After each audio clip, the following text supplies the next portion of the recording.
25,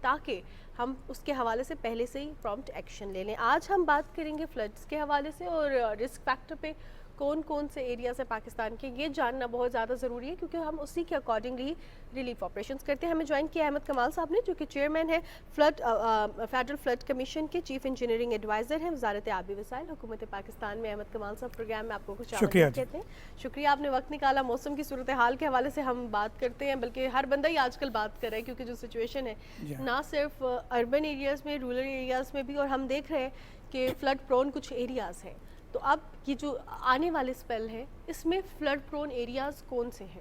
بسم اللہ الرحمن الرحیم. جی, پاکستان ٹیلی ویژن کا شکریہ, انہوں نے مجھے بات کرنے کا موقع دیا. ابھی آپ نے جیسے خود اپنے پروگرام میں بتایا کہ 25 سے آنورڈ ایک دوسرا سپیل بھی ایکسپیکٹڈ ہے.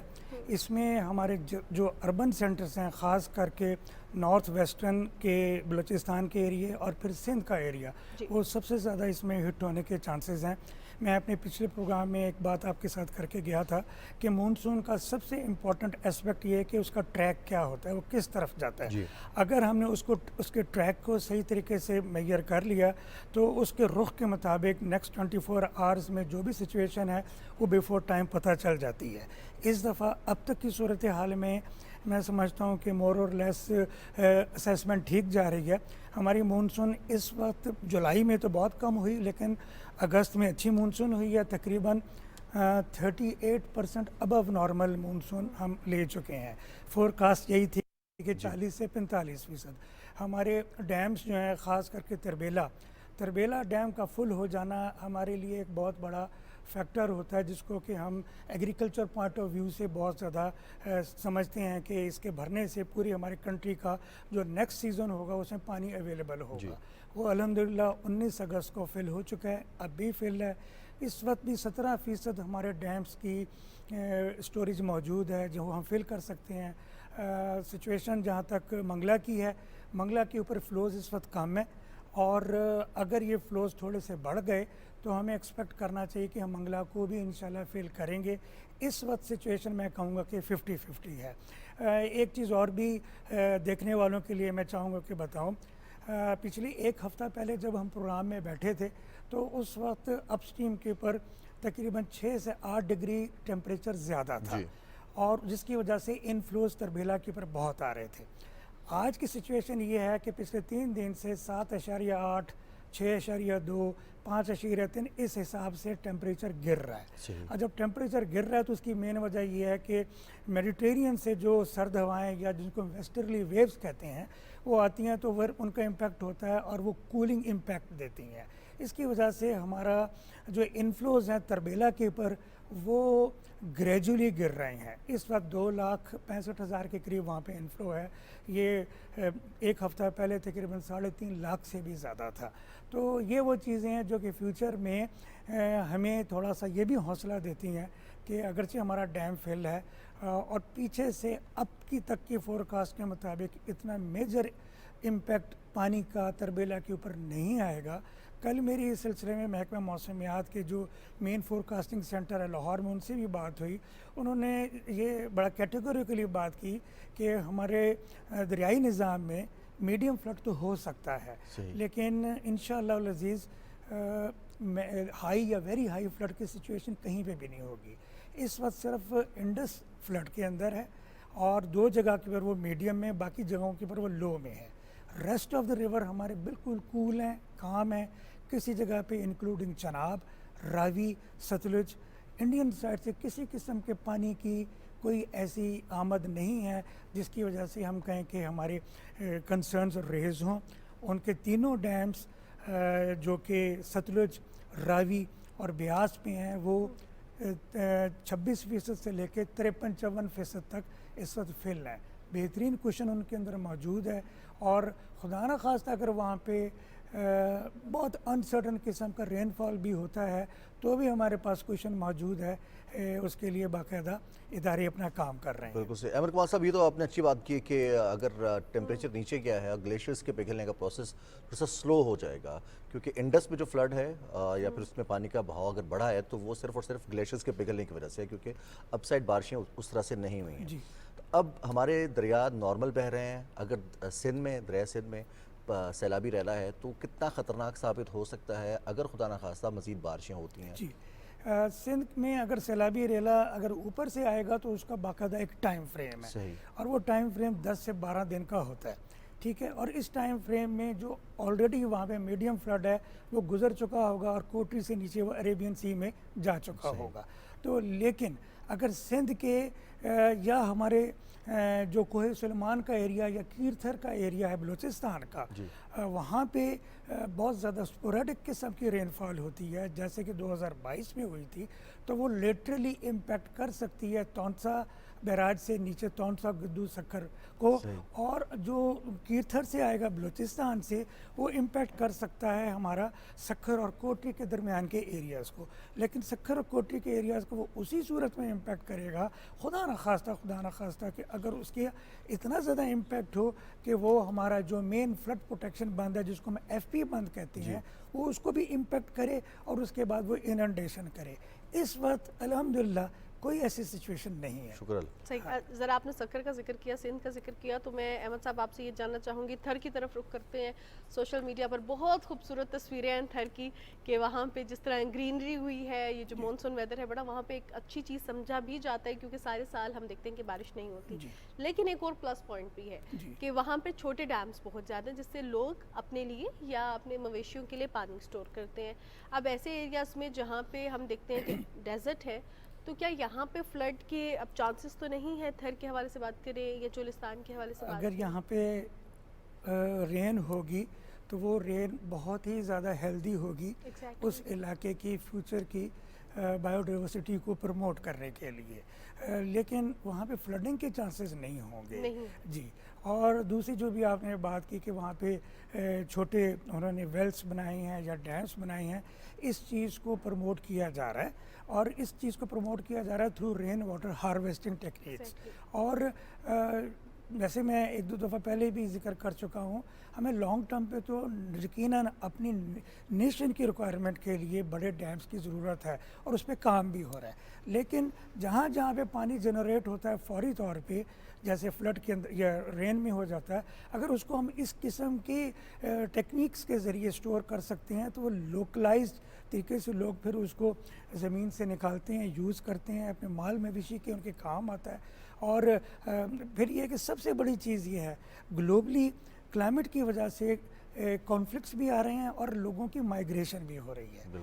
ہم نے اپنی کنٹری کو ایک ہارمونیس طریقے کے ساتھ انٹیکٹ رکھنے کے لیے انشور کرنا ہے کہ اس قسم کے کانفلکٹ پیدا نہ ہوں، مائیگریشن نہ ہو، اور اگر کسی جگہ پہ پانی کی سچویشن ایسی نہیں بھی ہے تو وہاں پہ پانی کو پہنچایا جا سکے so that we as a nation grow, تاکہ مثلا کہ ونس دیٹ از ڈن تو اس کے بعد سب سے بڑی امپورٹنٹ چیز یہ ہوگی کہ جو کامن مین ہے، کامن مین کی زندگی میں اگر یہ اطمینان آنا شروع ہو گیا تو اس کے بعد آٹومیٹکلی ہماری اکنامک ایکٹیویٹیز اور ساری وہ خود بخود پروگریس کریں گی. بالکل. اور اچھا احمد صاحب تھوڑا سا ہم بات کریں گے 2022 میں جو سکھر کے حوالے سے یا پھر ہم دیکھتے ہیں کہ بلوچستان کے جو ایریاز متاثر ہوئے وہاں پر اصل پرابلم یہ تھا کہ بارشوں کے بعد نکاسی کے لیے جو نظام تھا یا پانی کی نکاسی اس لیے مشکل تھی کہ جہاں پانی موجود تھا وہ نیچے تھا اور جو نکاسی کے ہمارے ذرائع ہیں وہ اوپر تھے. تو یہ ڈفرینس تھا. اب اس کے حوالے سے بھی کچھ پروسیس کیا گیا ہے کہ اس سے کیسے نمٹنا ہے، کیونکہ بارشیں زیادہ ہو رہی ہیں اس کی وجہ سے ایک دم پانی آ جاتا ہے اور فلیش فلڈنگ ہو جاتی ہے. بلوچستان کا جو ایریا ہے وہاں پہ بیسکلی وہ بیرن ایریا زیادہ، وہاں پہ سبزہ کم ہے، اور جس وقت وہاں پہ برسات ہوتی ہے وہ شارٹ ڈیوریشن اور ہیوی انٹینسٹی کی رین ہوتی ہے، جس میں دوسرے لفظوں میں کہہ لیں کہ جو قطرہ یا اوپر سے چھینٹا گرتا ہے وہ بڑے سائز کا ہوتا ہے اور وہ بہت فاسٹ ہوتا ہے جس کا ڈیمیج پوٹینشیل زیادہ ہوتا ہے. اور پھر یہ کہ وہاں پہ انڈیولیٹنگ سارٹ آف زمین ہے، جہاں پہ وہ گرے گا وہاں پہ وہ نہ صرف یہ کہ لینڈ سلائڈنگ کو پروموٹ کرتا ہے بلکہ وہاں کی جو سوائل فارمیشن ہے وہ سوائل فارمیشن ایسی ہے کہ وہ بہت جلدی کنورٹ کرتی ہے فلو کے پیسیج کے اندر. تو ہم ہل ٹورنٹس کی اور شارٹ سمال ڈیمز بنانے کی وہاں پہ اشد ضرورت ہے.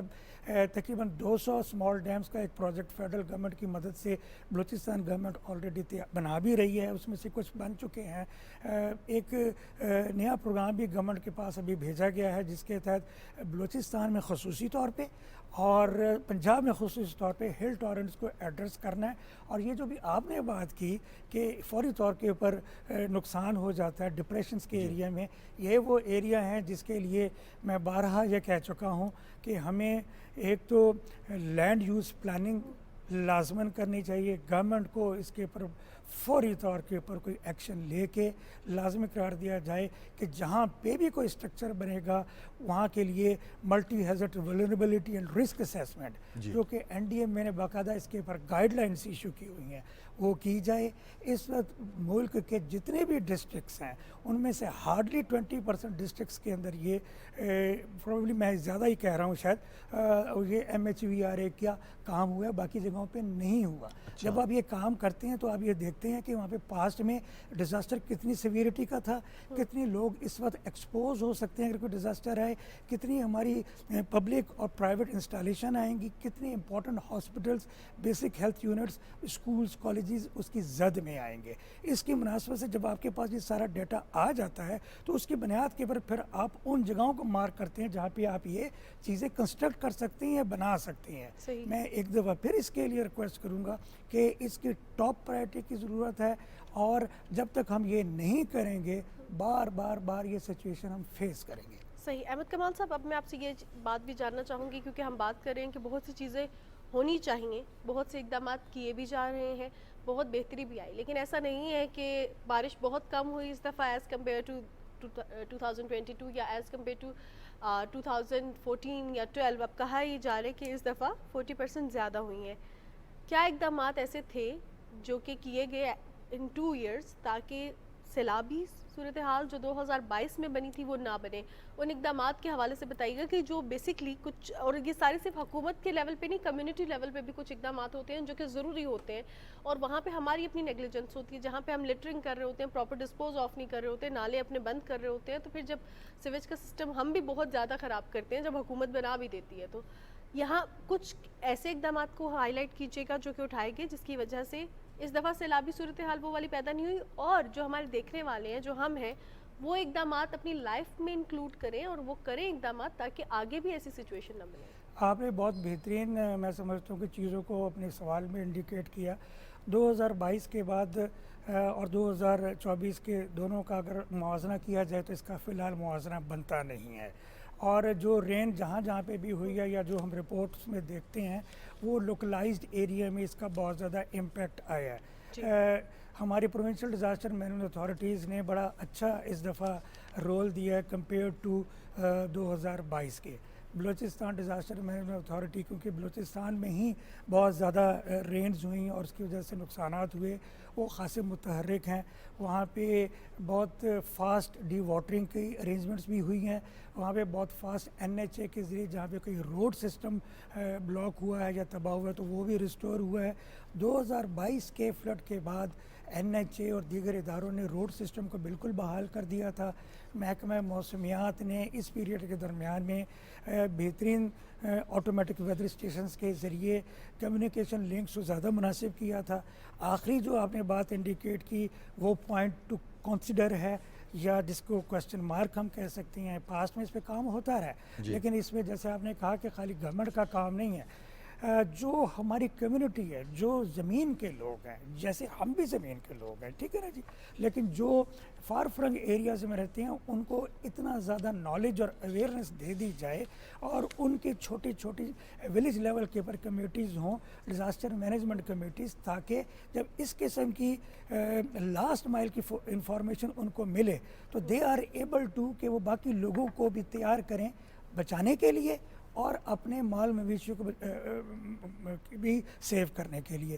میں یہ بڑے وثوق سے آپ کو یہ کہہ رہا ہوں کہ پچھلے 4-5-6 سالوں میں رادہ 2015-16 سے آنورڈ ہمارے مونسون کا سب سے زیادہ امپیکٹ ہمارے اربن ایریاز پہ ہے.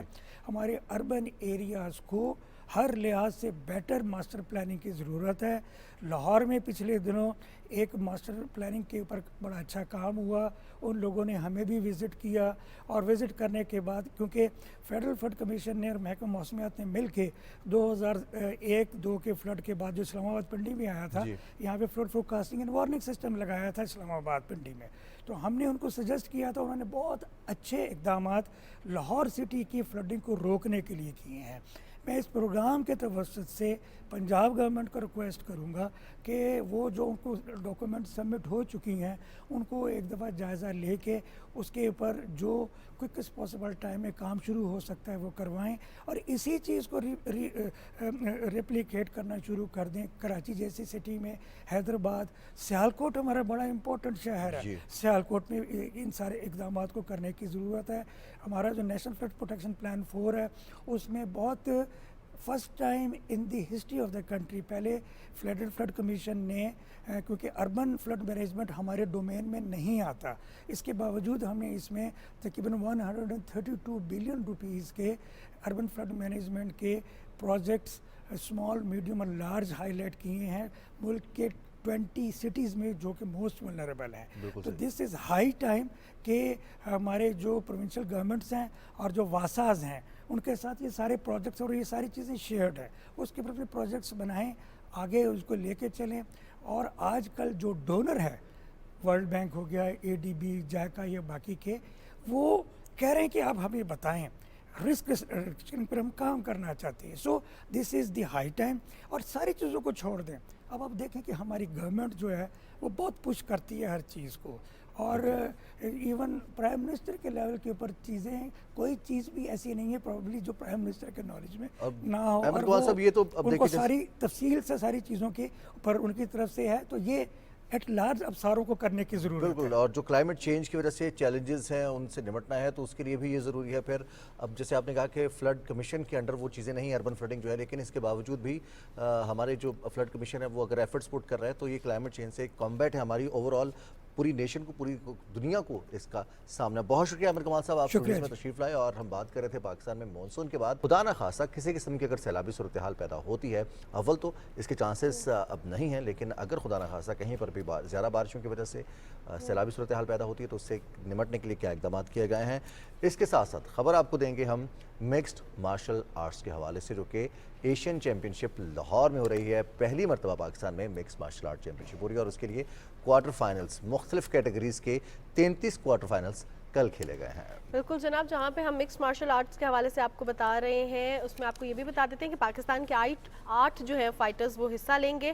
اور اس کے ساتھ ساتھ نہ صرف مکس مارشل آرٹس بلکہ اب ذرا رخ کرتے ہیں پاکستان کے ایک ایسے ایتھلیٹ کے حوالے سے جس نے پاکستان کا جو ہے نام روشن کیا ہے, گولڈ میڈل حاصل کیا ہے ورلڈ ملٹری گیمز میں. ہم بات کر رہے ہیں پاکستانی ایتھلیٹ موعد بلوچ کی, اور موعد بلوچ نے جو ہے پاکستان کے نام روشن کیا ہے, گولڈ میڈل کے وہ ریسیپینٹ ہیں. اور ایک اور چیز رضوان, دا موسٹ امپورٹنٹ تھنگ, آج 21 اگست ہے, اور 21 اگست کے حوالے سے ہم کافی دنوں سے بات کر رہے تھے, اور ہم نے تب سے بات سٹارٹ کر دی تھی جب بنگلہ دیش کی ٹیم یہاں پہ آئی بھی نہیں تھی, پریکٹس میچز ہوئے بھی نہیں تھے. آج پاکستان ورسز بنگلہ دیش پہلا ٹیسٹ میچ ہے, سیکنڈ ٹیسٹ میچ جو ہے 30 اگست کو کھیلا جائے گا. لیکن آج کچھ بارش کی سچویشن بھی ایسی ہے کہ لگ رہا ہے کہ نہیں ہوگا. یہ خیر میری اپنی پریڈکشن ہے, یا بیچ میں بارش مداخلت کرے گی, لیٹس سی آگے کیا ہوتا ہے. ویل, ٹیسٹ کرکٹ کا آغاز ہو رہا ہے ایک بریک کے بعد پاکستان میں, اور پاکستان ہوم سیریز میں میزبانی کرے گا بنگلہ دیش کی. بنگلہ دیش کی ٹیم جو کہ مشتمل ہے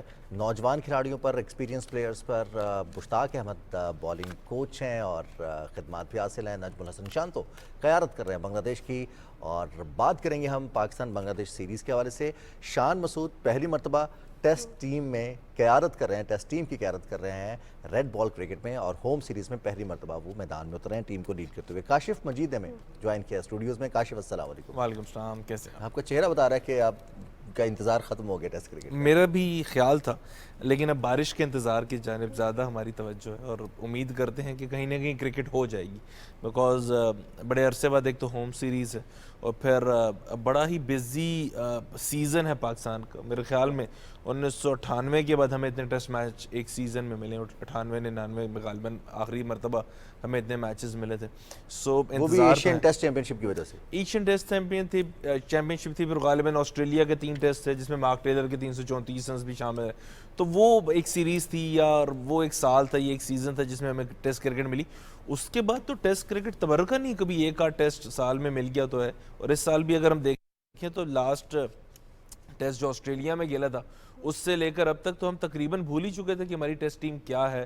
شان مسعود کپتان ہے نہیں ہے، بورڈ کی تبدیلی ہو جاتی ہے، پلیس تبدیل ہو جاتے ہیں. سو موسٹ پروبیبلی جہاں پہ دنیا سال میں 12 15 16 ٹیسٹ میچ کھیل رہی ہے وہاں پہ ہم 3-4 کھیل رہے ہیں. تو کرکٹ کی کوالٹی کا فرق مجھے لگتا ہے کہ یہاں سے بھی بہت زیادہ پڑ رہا ہے. صحیح. لیکن اب اگر بات کی جائے ٹیم کے کمبینیشن کے حوالے سے، شان مسعود کی قیادت میں جو کمبینیشن ہے اس کو آپ کیسے دیکھ رہے ہیں؟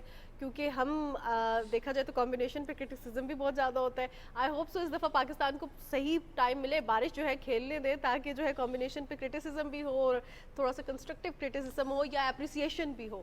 لیکن پہلے ہم نے دیکھا کہ کچھ میچز میں پاکستان بیچارہ پرفارم ہی نہیں کر سکا اور پھر اس برڈن کو لے کے ہم آگے چلے اور اس برڈن کو عوام نے بھی اتنا فیل کیا کہ پاکستان کو ٹارگٹ کیا گیا. اب اس کمبینیشن کو آپ کیسے دیکھ رہے ہیں بینگ این ایکسپرٹ؟ کیونکہ عوام ابھی سے جو ہے نا سوشل میڈیا پہ جو ہم دیکھ رہے ہیں کہ کی بورڈ وارئر سٹارٹ ہو گئے ہیں کام پہ. پہلے تو اس سوال میں جو سب سے اچھا جو پارٹ تھا وہ یہ تھا کہ آپ نے مجھے ایکسپرٹ کہا، تھینک یو ویری مچ.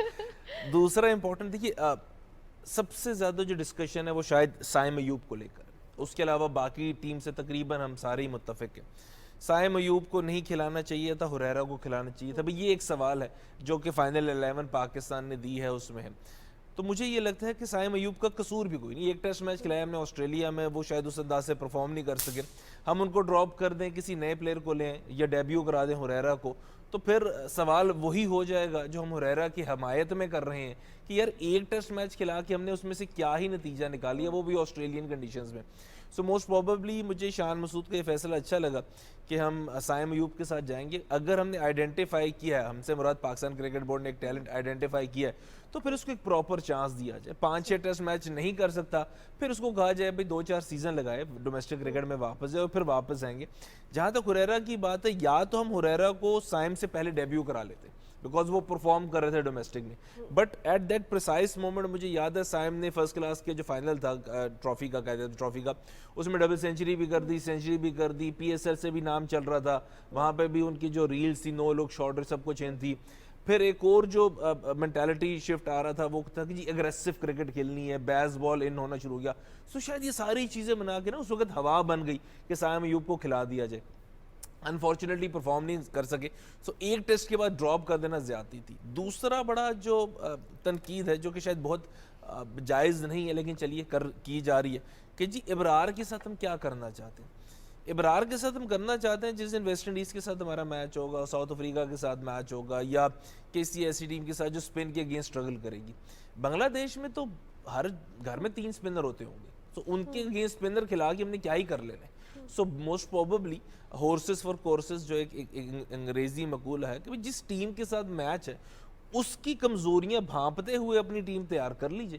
اور ہوم کنڈیشنز یہی ہوتی ہے کہ جو بھی ٹیم وہاں پہ ہے اس کو اب ٹف ٹائم دے. تو اگر بنگلہ دیش کے لیے بھی ہم نے اسپن ٹریک بنا کے اسپنر ہی کھلانے تھے تو پھر ہم پاکستان کیوں بلا رہے ہیں، وہیں جا کے کھیل لیتے کیونکہ وہ اپنی کنڈیشنز میں ایسے ہی کھیلتے. سو مجھے یہ لگتا ہے کہ ابرار والی بات شاید اتنی لاجیکل نہیں ہے. ہم 4 فاسٹ بولر کے ساتھ اترے، میچ کو ریپ اپ کریں، گرین ٹاپ بنا دیا، بنگلہ دیش کو کہیں آئے بسم اللہ ذرا دیکھتے ہیں کتنی آپ کی اپنے کنسرنس کا اظہار انہوں نے کر دیا کہ گرین ٹاپ پاکستان نے بنایا تو وہ 4 پیسرز جو ہیں وہ ہمارے پیسر سے بہتر ہیں. بہرحال کاشف یہ بات تو درست ہے کہ سائم ایوب کی وائٹ بال کرکٹ کی پرفارمنس کو لے کر ٹیسٹ کرکٹ کو نشانہ بنایا جا رہا ہے اور ہم دیکھتے ہیں کہ ان کو وہ موقع ملنا چاہیے پرفارم کرنے کے لیے. بہرحال اب تھوڑا سا ہم آگے بڑھتے ہیں. قومی کرکٹ ٹیم جو اسپن ٹریک کی آپ نے بات کی، ہم نے اسپن ٹریکس بنا کر دیکھے ہیں انگلینڈ کے خلاف، نیوزی لینڈ کے خلاف بھی اور آسٹریلیا کے خلاف بھی. ہماری وہاں پر پرفارمنس اسپن ٹریکس میں اور پاکستان کے اسپنرز کی، اب جو اسپیشل اسپنر ہے اس کا ٹیم میں نہ ہونا کہیں نہ کہیں امپیکٹ تو کرے گا کیونکہ بنگلہ دیش کی ٹیم اسپیشل اسپنر کے ساتھ اترے گی میدان میں. دیکھیے ان کے پاس تو شکیب اگر کھیلتے ہیں تو اسپیشل اسپنر ویسے ہی ہو جائے گا جی بیکاز وہ پورے اسپنر ہیں، پورے بیٹسمین ہیں. جہاں تک پاکستان کی بات ہے موسٹ پروبیبلی ہم نے چوتھے اور پانچویں دن کو نہیں سوچا اس ٹیسٹ میچ میں اس لائن اپ کے ساتھ. ہم نے سوچا کہ پہلے 2 سے 3 دن میں ہم نے اس ٹیسٹ میچ کو نتیجہ خیز بنانے کی طرف لے جانا ہے. سو شاید یہ ایک سچویشن تھی یا ایک پاکستان کی ٹیم کے مینجمنٹ میں کے ذہن میں یہ چل رہا تھا کہ کیونکہ اس وکٹ پہ اگر اسپنر کی ضرورت پڑی بھی تو چوتھی شام میں یا چوتھی دوپہر میں یا 5ویں دن میں جا کے پڑے گی, تو اس سے پہلے ہم نے ٹیسٹ میچ کو کسی نہ کسی بننے لگا دینا. سو یہ بڑا امپورٹنٹ ہے. دوسری امپورٹنٹ چیز دیکھیے رضوان, بڑا امپورٹنٹ ہے, میں ہمیشہ یہ کہتا ہوں کہ جب ہم دوسری ٹیم کو دیکھتے ہیں صرف یہ نہ دیکھیں کہ ہماری اسٹرینتھ کیا ہے, یہ بھی دیکھا جائے کہ دوسری ٹیم کی ویکنیسز کیا ہیں. اور ہم اگر اپنے گھر میں موجود ہیں تو ہم اپنے گھر کی تزئین و آرائش ایسے کر سکتے ہیں کہ دوسری ٹیم کو ذرا مشکلات کا سامنا کرنا پڑے, اور وہ ہم نے کر دیا. راولپنڈی ہسٹوریکلی ایک گرین ٹاپ وکٹ ہوا کرتا تھا. جب سے یہ اسٹیڈیم بنا ہے, یہ گراؤنڈ بنا ہے, اپارٹ فرام PSL کے میچز بیکاز باؤنڈری چھوٹی ہے, تو یہ ہسٹوریکلی ایک ایسا گراؤنڈ تھا, یہ ایسا وینیو تھا, ایسی پچ تھی جس میں فاسٹ بولرز پرفارم کرتے تھے. وہ واپس آ رہا ہے اس کا رنگ, اور اب تو دونوں ٹیسٹ یہاں پہ ہو گئے ہیں تو اسی لیے وہ رنگ زیادہ کھل کے سامنے آئے گا. اگر بارش ہمیں الاؤ کرتی تو شاید مجھے یہ فیل آتی ہے کہ بنگلہ دیش کے ساتھ میچ ہے تو موسٹ پروبیبلی ان کے فاسٹ بولر کو اپنے فاسٹ بولر کے ساتھ مقابلہ کرا کے دیکھ لیا جائے کہ کس کے تگڑے ہیں, اور جس کے تگڑے ہیں وہ پورا ٹیسٹ میچ اور پوری سیریز جیت جائے گا. صحیح, لیکن کاشف ہم دیکھ رہے ہیں کہ بنگلہ دیش تو ابھی سے ذرا پاکستان کی ٹیم کو ایڈمائر بھی کر رہا ہے اور یہ بھی ایکسیپٹ کر رہا ہے کہ پاکستان کی ٹیم بہتر, اور خاص طور پہ اس کے ساتھ ساتھ اس چیز کو بڑا اپریشیٹ کیا گیا کہ جو حالات ہیں کرنٹ سچویشن ان بنگلہ دیش, اس میں پاکستانی ٹیم جو ہے وہ میچ ساتھ کھیل رہی ہے, بنگلہ دیش کی ٹیم ادھر آئی ہے, اور یہ ایک چیز ایسے لگ رہا ہے جیسے ایک بڑا فرینڈلی سا میچ ہوگا, کیونکہ وہ جو سمپتیز ہے پاکستانی عوام کی بنگلہ دیش کے ساتھ بھی تھوڑی سی اس وجہ سے بھی ہے کیونکہ وہ ایکسیپٹ کر رہے ہیں ہم بہتر ہیں, تو اس سے ذرا ہمارا کانفیڈنس جو ہے ایک اوپوننٹ کی طرف سے یہ سننا کہ ہماری ٹیم بہتر ہے, it's something very important. اور اس سچویشن میں جب ہم نے دیکھا کہ دیگر کھیلوں میں پاکستان جو ہے آگے بڑھ رہا ہے, لیکن کرکٹ میں ہم نے کوئی اتنی اچھی خبریں نہیں سنی in the recent past, so how do you see it?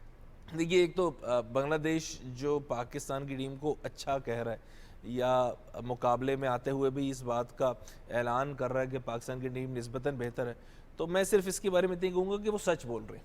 اس بار لگی لپٹی انہوں نے کی نہیں, وہ سچ بول رہے ہیں اور ہم یہ دیکھ رہے ہیں. اگین پاکستان کی کرکٹ ٹیم کے حوالے سے یا بنگلہ دیش کے حالات کے حوالے سے ہمارے لیے نا کوئی ایلین نہیں ہے یہ حالات.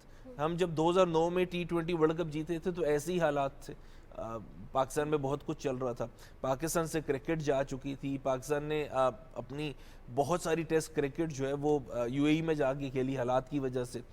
پھر ابھی اگر میں حالات, چلیے وہاں پہ تو سیاسی پہلو ہے, یہاں پہ جو پاکستان کرکٹ بورڈ میں اکھاڑ پچھاڑ پچھلے 3-4 مہینے میں رہی ہے, کسی پلیئر کو پتہ ہی نہیں تھا کہ ہمارا کپتان اگلی سیریز میں کون ہوگا, اور میں ٹیم میں ہوں ہی نہیں ہوا. اب اسی لیے شاید بنگلہ دیش کہہ بھی رہا کہ ہم اچھے ہیں, بیکاز پلیئرز تو وہی ہیں سارے, کوئی زیادہ فرق نہیں پڑا.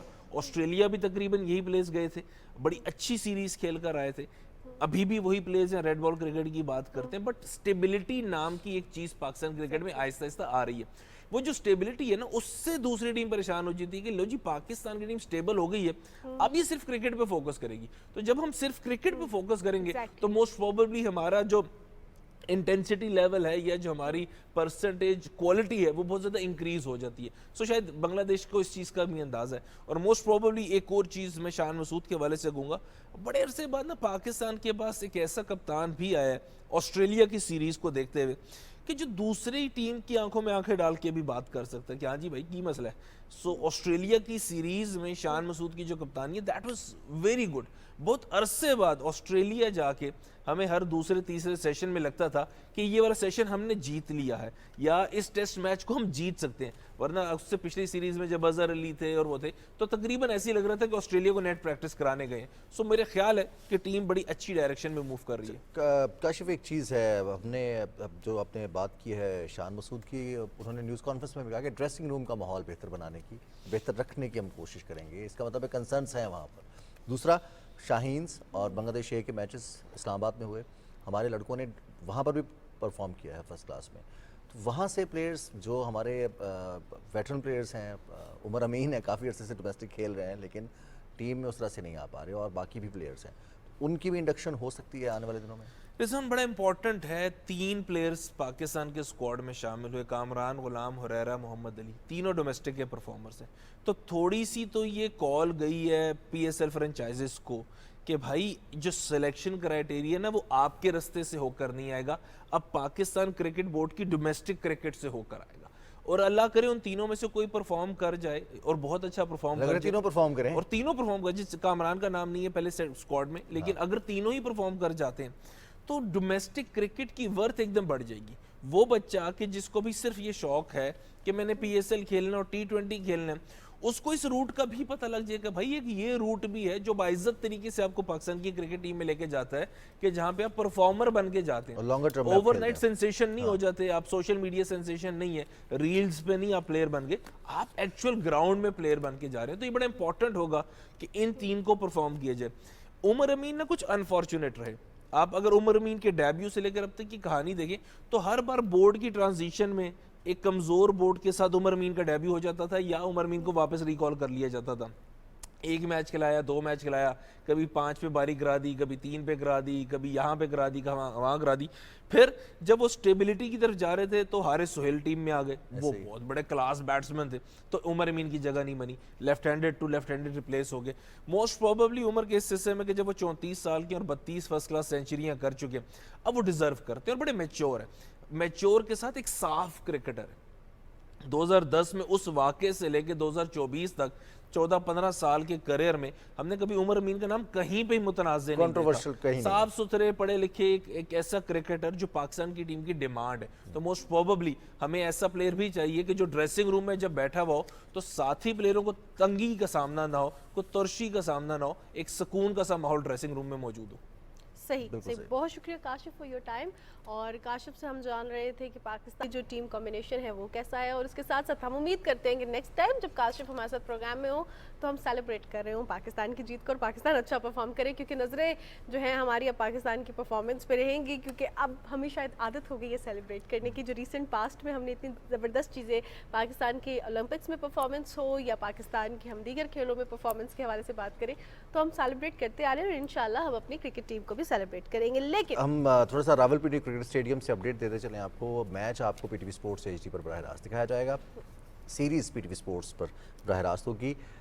کنڈیشنز اور موسم کی وجہ سے, بارش کی وجہ سے, گراؤنڈ گیلا ہونے کی وجہ سے ٹاس ڈیلیڈ ہے, لیکن اچھی خبر یہ ہے کہ وہاں پر اب سورج نکل رہا ہے اور آسمان صاف ہو رہا ہے, جس کے بعد ایکسپیکٹ یہ کیا جا رہا ہے کہ کچھ ہی دیر میں ٹاس بھی ہو جائے گا اور ٹیمز بھی میدان میں اتریں گی, لائیو ایکشن شروع ہو جائے گا. بالکل جناب, 10 بجے میچ کا آغاز ہوگا, آپ لائیو بھی دیکھ سکیں گے, ساتھ میں ہم بھی آپ کو اپڈیٹ کرتے رہیں گے. اب ذرا بات کرتے ہیں ایک ایسی چیز کی جس سے پہلے ڈسکلیمر چلانا ضروری ہے کہ don't try it at home, don't try it by yourself. اور آپ کو بتا دیتے ہیں کہ اسٹنٹس ہم موویز میں دیکھتے ہیں اور بڑے فیسینیٹ بھی ہوتے ہیں, لیکن وہ ٹرائی نہیں کرنے چاہیے, کیونکہ وہ پروفیشنلز ہوتے ہیں, وہ ایکسپرٹس ہوتے ہیں اپنے اپنی فیلڈ کے, جو کہ وہ اسٹنٹس کر رہے ہوتے ہیں. تو ایک ایسے اسٹنٹ ریسر کے حوالے سے میں آپ کو بتانے جا رہی ہوں. برٹش اسٹنٹ ریسر ہیں جنہوں نے کیا کیا ہے کہ چلتی موٹر سائیکل پر اسکیئنگ کا نیا ریکٹ قائم کیا ہے. اور آپ کو یہ بتا دیں کہ یہ جو موٹر سائیکل تھی وہ 206.72 کلومیٹر فی گھنٹہ کی رفتار سے چل رہی تھی, اور اس کو پکڑ کر اسکیئنگ کر کے تیز رفتار اسکیئنگ کا ریکارڈ جو ہے وہ قائم کیا گیا. It's very scary as well. Johnny Davis ان کا نام ہے, اور جونی ڈیوس نے یہ کارنامہ سر انجام دیا ہے.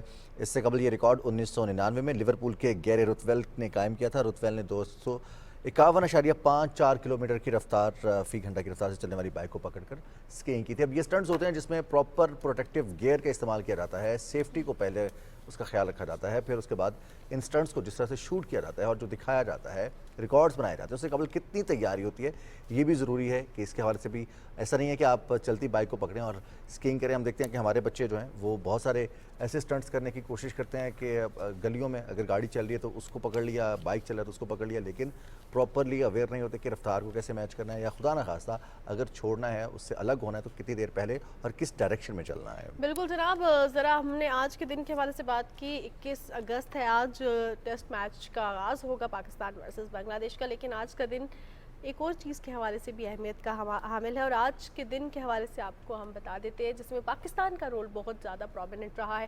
پاکستان کے جوانوں کی قربانیاں بہت زیادہ پرومیننٹ رہی ہیں, اور ان قربانیوں کو ہمیشہ یاد کیا جائے گا. دہشت گردی کے شکار افراد کا اور ان کو یاد کرنے کا اور ان کو خراج عقیدت پیش کرنے کا آج عالمی دن منایا جا رہا ہے. یہ دن اس حوالے سے منایا جاتا ہے کہ وہ افراد جو دہشت گردی کی وجہ سے متاثر ہوئے ہیں, وہ گھرانے جو دہشت گردی کی وجہ سے متاثر ہوئے ہیں, وہ بچے جو دہشت گردی کی وجہ سے متاثر ہوئے ہیں, ان کے لیے اقدامات کیے جائیں, ان کی ریہیبلیٹیشن کے لیے کام کیا جائے اور خاص طور پہ ان کو خراج عقیدت پیش کیا جائے. اسی حوالے سے ایک رپورٹ ہے, آئیے دیکھتے ہیں.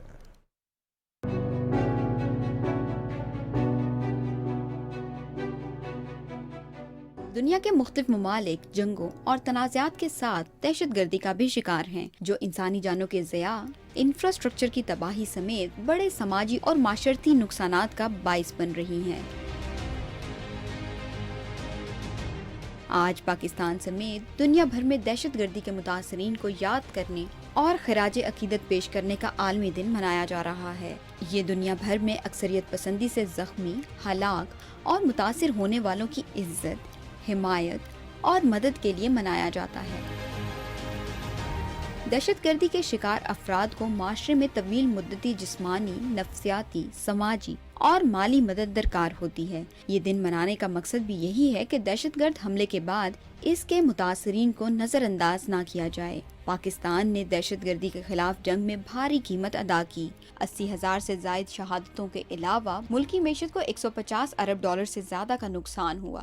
لیکن پھر بھی قانون نافذ کرنے والے ادارے دہشت گردی سے نمٹنے کے لیے پرعزم ہیں. مقبوضہ کشمیر, فلسطین اور مشرق وسطیٰ سمیت افریقہ کے کئی ممالک دہشت گردی کا شکار ہیں اور متاثرین کو بحالی کے لیے مکمل امداد بھی میسر نہیں. اقوام متحدہ کے سربراہ نے واضح پیغام دیا ہے کہ جن کی زندگیاں دہشت گرد حملوں کے نتیجے میں ہمیشہ کے لیے تبدیل ہو گئی ہیں, ان متاثرین کی مدد کرنے اور ان کے خاندانوں کا ساتھ دینے کی ضرورت ہے تاکہ ایسے افراد مستقبل میں محتاجی کی زندگی سے باہر نکل سکیں.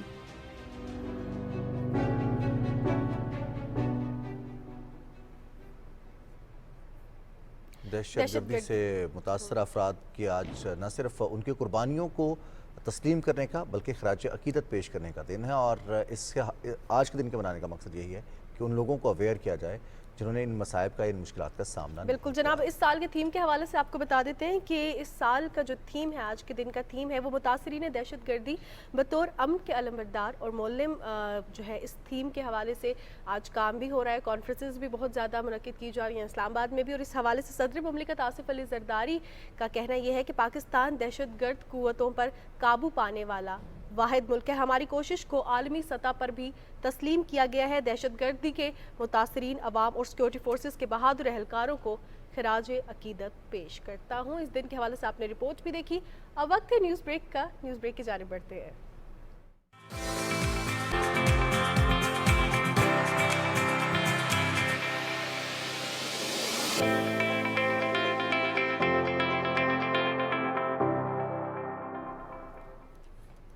جی جناب, صبح پاکستان میں آپ کو ایک بار پھر خوش آمدید کہتے ہیں اور بات کرتے ہیں کچھ صحت کے حوالے سے. ہماری چھوٹی سی نیگلیجنس ہمارے بچے کی پوری زندگی پر حاوی آ سکتی ہے. انسداد پولیو مہم کے حوالے سے آپ کو آگاہ کرتے ہیں کہ 15 اگست سے 25 اگست تک کراچی کے 85 یونینز میں یہ انسداد پولیو مہم جاری ہے. یہ کتنی زیادہ ضروری ہے اس حوالے سے تو آپ کو اندازہ ہو گیا ہوگا جب ہم نے کچھ دن پہلے یہ ایسی خبریں پروگرام میں شامل کی کہ جن بچوں نے قطرے پیے ہیں ان کو بھی ہو رہا ہے پولیو, لیکن دے آر امیون کیونکہ انہوں نے قطرے پیے تھے. تو یہ بہت زیادہ ضروری ہے کہ آپ اپنے بچوں کو قطرے پلائیں. اس حوالے سے فیک نیوز کو ریجیکٹ کریں, اینڈ موسٹ امپورٹنٹلی اپنی ذمہ داری as a parent, as a teacher, as an elder person لازمی نبھائیں. حکومت پولیو کے خاتمے کے لیے پرعزم ہے اور کراچی کی 85 ہائی رسک یونین کونسلز میں یہ خصوصی مہم جاری ہے, اور اس مہم میں 25 اگست تک کی توسیع ہے. یہ مہم 25 اگست تک جاری رہے گی, جس میں ان تمام بچوں کے حوالے سے جو پولیو کے قطرے پی چکے ہیں یا پھر خدا نخواستہ اگر کوئی نیگلیجنس ہوئی ہے اور بچوں نے قطرے نہیں پیے تو ان تک پہنچا جا رہا ہے. اسی حوالے سے حکومت سندھ کیا اقدامات کر رہی ہے, صوبائی coordinator emergency operation centre Irshad Ali soldier صاحب نے ہمیں جوائن کیا. ارشاد صاحب السلام علیکم. جی وعلیکم السلام سر, بہت شکریہ آپ نے وقت دیا. سب سے پہلے تو بتائیے گا کہ یہ 85 ہائی رسک یونین کونسلز ہیں, کتنے بچے ٹارگٹ کیے جا رہے ہیں اور کیا اقدامات کیے جا رہے ہیں تمام بچوں تک پہنچنے کے لیے؟ جی first of all thank you very much کہ آپ نے اتنے اہم موضوع پہ آج مجھے آن لائن لیا.